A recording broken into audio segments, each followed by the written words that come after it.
Drevo poslúžilo, drevo doslúžilo, preto sme sa rozhodli vymeniť za lepšiu variantu, ktorá dneska jednoznačne je tá hliníková. Ahojte, s príchodom prvých jarných dní sme sa rozhodli prísť dokumentovať jednu z našich najnovších realizácií. Jej majiteľ sa totižto rozhodol pre naozaj veľkú zmenu. Pôvodnú drevenú záhradnú stavbu, ktorá časom kompletne stratila svoju kvalitu, totižto demontoval a rozhodol sa ju nahradiť úplne novou hliníkovou zimnou záhradou od Hobbytech Slovensko. Napriek tomu, že to bolo nejakých 10 rokov, začalo to drevo pracovať, točiť, práskať. Ten strop pretekal, lebo tým, že to pnulo, posúvalo sa, tak dochádzalo ku zamakaniu. Zareagovali sme na zľavy, ktoré sa objavili, koncoročné, a v podstate tam sa to celé spustilo.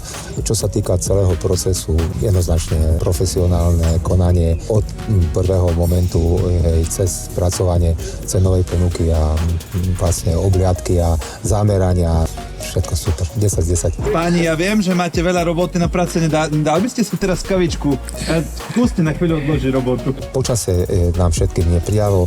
3 dní poprcháva alebo prší a oni to musia znášať, takže jednoznačne klobúk dole aj pred týmito chlapcami, montažníkmi. Vyzerá to skutočne ideálne. Tak ale stále chodíte vonku, pýtate sa, či niečo netreba, kavičku teraz, hej, chlapcom som podával, niesol, takže... To je to najmenej, čo môžeme pre nich urobiť, takže keď im kavička bodne v tom počasí blbom, tak my sme len radi. Keď som ráno začínal tento vstup, tak sme vítali našich divákov, že super, prvé teplé jarné dni, ale prišiel si ty a zrazu začalo pršať. Slnko príde na konci tohto projektu, keď predstavíme výsledok.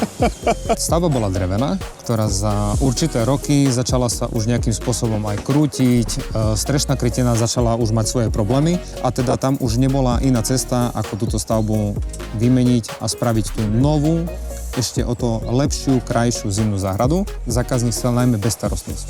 A náš hliník a táto konštrukcia mu presne dokázala toto zodpovedať, že má bezstarostný produkt na ďalšie dlhé roky. Nebudeme hovoriť o drevených stavbách, že by boli teraz najhoršie, ale keď klient chce mať bezstarostný a pokojný život, tak hliník je cesta. V predošlej zimnej záhrade, ktorú tu klient mal, bolo v obvodoch klasické sklo.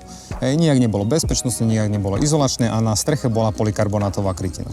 My sme zvolili teda jedna vec bezstarostný materiál, čo sa týka konštrukcie, ale takisto sme už zmenili a prispôsobili požiadavkám klienta aj výplň.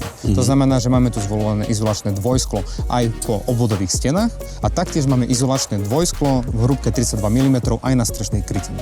Takže chalani sa už tešia, keď ho budú hore vynášať? Áno, sklo samozrejme svoju nejakú hmotnosť bude mať, ale klient v závere bude mať presne ten efekt, ktorý chcel a predĺžiť si svoje celkové ročné obdobie, ktoré vie tráviť v tejto záhrade, nakoľko to izolačné dvojsklo bude ináč udržiavať tú teplotu, ktorú tam zákazník požaduje.